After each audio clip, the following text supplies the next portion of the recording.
Good day, everyone. We are the Group 2. Our topic is all about phrase structure rules. Phrase structure rules. Learning objectives. Understand the rules of phrase structure. Rules in the sentence formation. The objective is learn how phrase structures rules define to the construction of the sentence in any language by breaking them down into smaller, manageable parts as a noun phrase, NP, and verb phrase. This helps to understand how words combine into the meaningful unit. Number 2. Identify and apply phrase structural rules. The objective is to identify common phrase structural rules such as NP, determiner plus N, BP, V plus NP, S, NP plus BP, and apply them to different sentences. Example to see how work in the practice. And number 3, analyze the sentence components using syntax trees. The objective is learn how to represent sentences visually using syntax trees, illustrating the hierarchical structure of the sentence by following the phrase structure rules. This will aid in the understanding the relationship between the word and phrase complex sentence.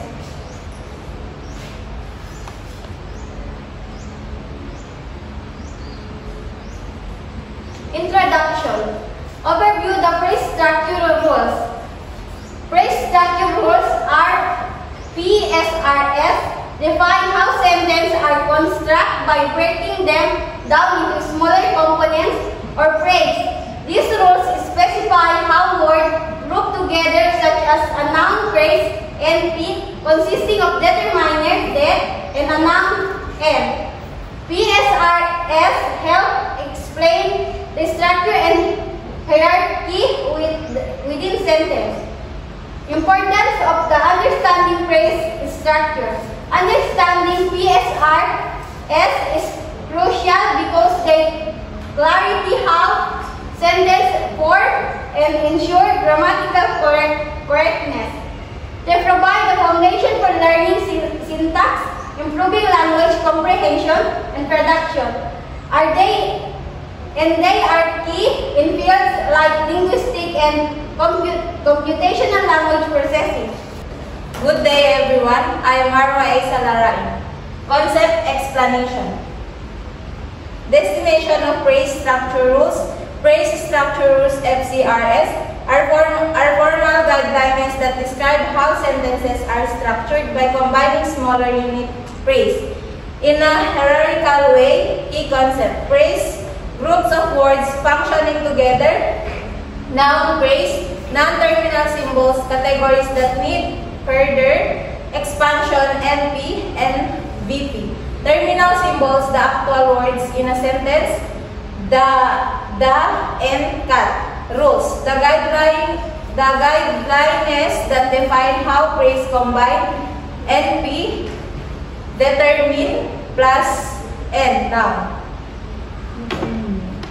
Good day, I am Madam K. Hariman. Common phrase structure rules. Number 1, noun determiner plus noun. A noun phrase consists of a determiner followed by a noun. Example, the cat, determiner the, and noun cat. Number 2, verb phrase, determiner verb consists of a verb followed by a noun phrase. Example, eats the food. Verb eat. Noun phrase, the food. Number 3, sentence consists of a noun phrase followed by a verb phrase. Example, the cat eats the food. Noun phrase, the cat. Verb phrase, cuts the food. Good day, I am Albaceres Barahim. Today we discuss about the application of phrase structure rules. Example number 1, building a simple noun phrase. Rule number 1 is noun phrase determinant plus noun. Example, the cat. The, determiner the, and noun is a cat. Syntax 3, noun phrase and determiner, noun, and the cat. Example number 2, constructing a verb phrase. Rule number 1, verb phrase, verb plus noun phrase. Example, eat the food. Verb phrase is a eat, and noun phrase the food. Syntax 3, verb phrase, noun, noun phrase, and eat, determiner, noun, the food. Example number 3, sentence structure and syntax 3. Rules number 1 is noun phrase versus plus verb phrase. Example, the cat eat the food.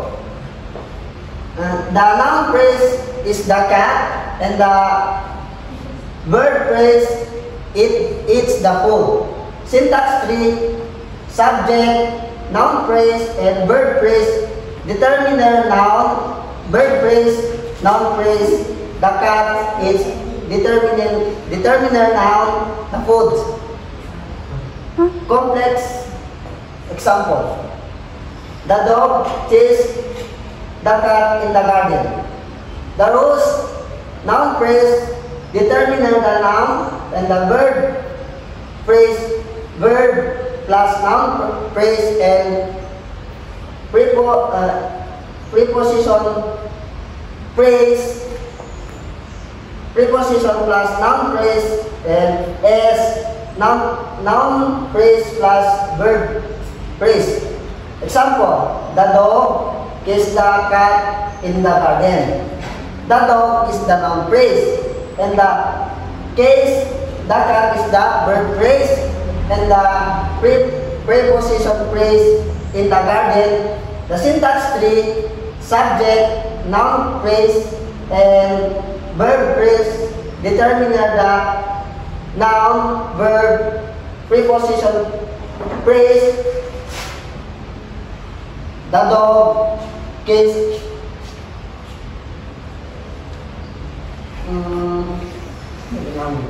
preposition and noun phrase in the determiner, noun, the garden. That's all. Good day everyone, I am Rimha J. Langkasi. Conclusion, recap the key points.